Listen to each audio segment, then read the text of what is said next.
Hi all, welcome back to my YouTube channel.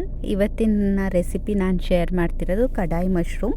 ಇದಕ್ಕೆ ನಾವು ತೊಗೊಂಡಿರೋದು around 600 gram of mushroom. 3 packets ಇತ್ತು, 200 gram.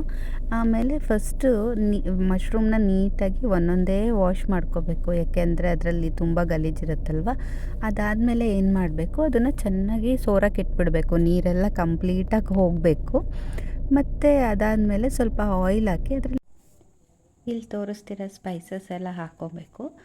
ಚಕ್ಕೆ, ಲವಂಗ, ಏಲಕ್ಕಿ, ಮರಾಠಿ ಮೊಗ್ಗು, ಪೆಪ್ಪರು ಮತ್ತು ಒಣಮೆಣಸಿನ್ಕಾಯಿ ಮತ್ತು ಜೀರಿಗೆ ಇಷ್ಟನ್ನು ಹಾಕ್ಕೊಂಡು ಚೆನ್ನಾಗಿ ಫ್ರೈ ಮಾಡ್ಕೊಬೇಕು ಆಯಿಲಲ್ಲಿ.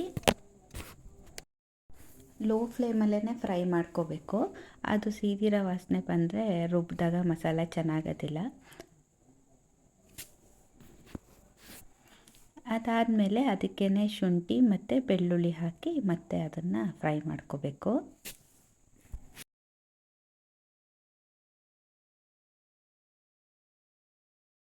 ಅದೆಲ್ಲ ಫ್ರೈ ಆದಮೇಲೆ ಅದಕ್ಕೆ ಈರುಳ್ಳಿ ಹಾಕ್ಕೋಬೇಕು.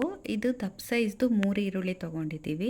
ಈರುಳ್ಳಿ ಫ್ರೈ ಆದಮೇಲೆ ಅದಕ್ಕೆ ಟೊಮೆಟೊ ಹಾಕ್ಕೋಬೇಕು. ತುಂಬ ಏನು ಫ್ರೈ ಆಗಬೇಕು ಅಂತ ಇಲ್ಲ, ಯಾಕೆಂದರೆ ಮಸಾಲೆ ರುಬ್ಬಿಟ್ಟು ಮತ್ತೆ ಅದನ್ನು ಕುದಿಸೋದ್ರಿಂದ ಸ್ವಲ್ಪನೇ ಫ್ರೈ ಆದರೆ ಸಾಕು ಈರುಳ್ಳಿ. ಅದಕ್ಕೆ ಸ್ವಲ್ಪ ಉಪ್ಪು ಟೊಮೆಟೊ ಚೆನ್ನಾಗಿ ಸ್ವಲ್ಪ ಮೆತ್ತಗಾಗೋ ತನಕನೂ ಫ್ರೈ ಮಾಡ್ಕೋಬೇಕು. ಅದೆಲ್ಲ ಫ್ರೈ ಆದಮೇಲೆ ತಣ್ಣಗಾಗಕ್ಕೆ ಇಟ್ಬಿಡಬೇಕು, ಏಕೆಂದರೆ ರುಬ್ಕೊಬೇಕಾದ್ರೆ ಮಿಕ್ಸಿಲಿ ಅದು ಆರಿಬಿಡುತ್ತಲ್ವ. ಅದಕ್ಕೇ ತಣ್ಣಗಾಗಕ್ಕೆ ಇಟ್ಬಿಟ್ಟು ಆಮೇಲೆ ಅದು ತಣ್ಣಗಾದ್ಮೇಲೆ ಮಿಕ್ಸಿಗೆ ಹಾಕ್ಕೊಂಡು ಅದನ್ನು ಚೆನ್ನಾಗಿ ಸ್ಮೂತ್ ಪೇಸ್ಟ್ ಮಾಡ್ಕೋಬೇಕು. ಇವಾಗ ಇದು ನೋಡಿ ಸ್ಮೂತಾಗಿ ಪೇಸ್ಟ್ ಆಗಿದೆ. ಮತ್ತು ಅದೇ ಪಾತ್ರೆಗೆ ಸ್ವಲ್ಪ ಎಣ್ಣೆ ಹಾಕ್ಕೊಂಡು ಈರುಳ್ಳಿನ ಸ್ಕ್ವೇರಾಗಿ ಕಟ್ ಮಾಡ್ಕೊಂಡಿರಬೇಕು. ಅದನ್ನು ಸ್ವಲ್ಪ ಬಾಡಿಸ್ಕೊಬೇಕು ಕ್ರಿಸ್ಪಿನೆಸ್ ಬರೋಕ್ಕೋಸ್ಕರ. ಈರುಳ್ಳಿ ಜೊತೆನೇ ನಾವು ಕ್ಯಾಪ್ಸಿಕಮ್ ಹಾಕ್ಕೊಂಡು ಫ್ರೈ ಮಾಡ್ಬೋದು, ಅಥವಾ ಸಪ್ರೇಟಾಗಿ ಈರುಳ್ಳಿ ಬೇರೆ ಕ್ಯಾಪ್ಸಿಕಮ್ ಬೇರೆ ಬೇಕಾದ್ರೂ ಫ್ರೈ ಮಾಡ್ಕೋಬೋದು. ಮತ್ತು ಅದೇ ಪಾತ್ರೆಯಲ್ಲಿ ಇನ್ನೊಂದು ಸ್ವಲ್ಪ ಎಣ್ಣೆ ಹಾಕಿಬಿಟ್ಟು ಮಶ್ರೂಮ್ ಎಲ್ಲ ಫ್ರೈ ಮಾಡ್ಕೋಬೇಕು. ದಪ್ಪದಾದರೆ ಒಂದು ಮಶ್ರೂಮಲ್ಲಿ 6 ಪೀಸ್ ಮಾಡ್ಕೊಂಡ್ರೆ ಆಗುತ್ತೆ, ಚಿಕ್ಕದಾದರೆ 4 ಪೀಸ್ ಮಾಡ್ಕೊಂಡ್ರೆ ಆಗುತ್ತೆ.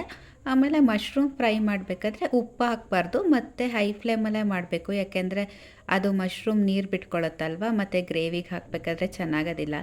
ಅದು ನಾವು ಎಷ್ಟೇ ಡ್ರೈ ಫ್ರೈ ಮಾಡಿ ಎತ್ತಿಟ್ಕೊಂಡ್ಮೇಲೂ ಅದು ಸ್ವಲ್ಪ ನೀರಿನ ಅಂಶ ಬಿಟ್ಕೊಳ್ಳುತ್ತೆ. ಹಾಗಾಗಿ ಸ್ವಲ್ಪ ಹೈ ಫ್ಲೇಮಲ್ಲೇ ಫ್ರೈ ಮಾಡ್ಕೋಬೇಕು.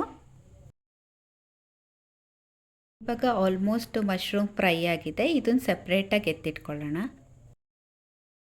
ಮತ್ತು ಒಂದು ಬಾಣಲಿಗೆ ಎಣ್ಣೆ ಹಾಕ್ಕೊಂಡು ರುಬ್ಬಿರೋದು ಮಸಾಲೆ ಇತ್ತಲ್ವ, ಆ ಮಸಾಲೆನ ಹಾಕ್ಕೋಬೇಕು. ಆಯಿಲ್ ಕಾದಾದ್ಮೇಲೆ ಅದಕ್ಕೆ ಏನು ಮಾಡಬೇಕಂದ್ರೆ ಒಂದು ಪಲಾವ್ ಎಲೆ ಹಾಕ್ಕೋಬೇಕು ಆಯಿಲ್ಗೆ. ಅದಾದಮೇಲೆ ನಾವು ರುಬ್ಬಿಟ್ಕೊಂಡಿರ್ತೀವಲ್ವ ಆ ಮಸಾಲೆ ಹಾಕ್ಕೊಂಡ್ರೆ ಆಯಿತು.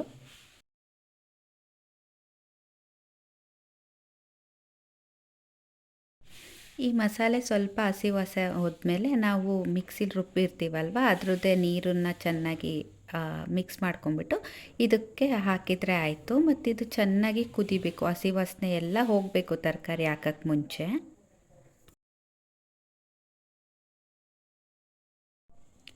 ಮತ್ತು ಖಾರಕ್ಕೆ ಖಾರದ ಪುಡಿ,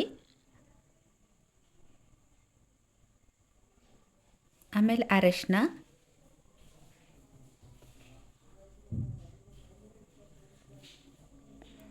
ಆಮೇಲೆ ಸಾಂಬಾರು ಪುಡಿ. ಇದನ್ನು ಇಷ್ಟನ್ನು 2 ಸ್ಪೂನ್ ಹಂಗೆ ಹಾಕಿದ್ರೆ ಆಯಿತು. ಅರಶಿನ ಒಂದು 1/4 ಸ್ಪೂನ್ ಹಾಕಿದ್ರೆ ಸಾಕು.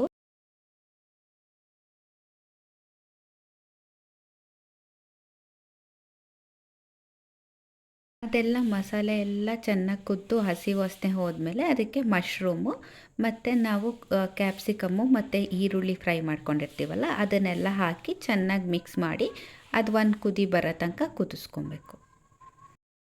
ಇವಾಗ ಮಶ್ರೂಮ್ ರೆಡಿಯಾಗಿದೆ. ನಾವಿವಾಗ ಇದಕ್ಕೆ ಸ್ವಲ್ಪ ಹೋಟೆಲ್ ಸ್ಟೈಲ್ ಎಫೆಕ್ಟ್ ಕೊಡಬೇಕು ಅಂತ ಹೇಳಿದ್ರೆ ಸ್ವಲ್ಪ ಸ್ಮೋಕ್ ಎಫೆಕ್ಟ್ ಕೊಟ್ಟರೆ ಚೆನ್ನಾಗಿರುತ್ತೆ.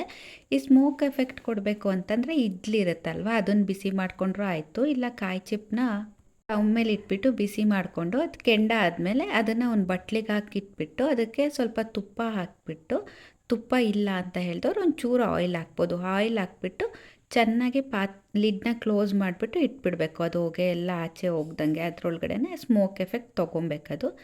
ಇವಾಗ ಕಡಾಯಿ ಮಶ್ರೂಮ್ ರೆಡಿಯಾಗಿದೆ. ಟೇಸ್ಟ್ ಮಾತ್ರ ಸಖತ್ತಾಗಿರುತ್ತೆ. ಒಂದು ಸತಿ ಟ್ರೈ ಮಾಡಿ ನೋಡಿ. Thanks for watching.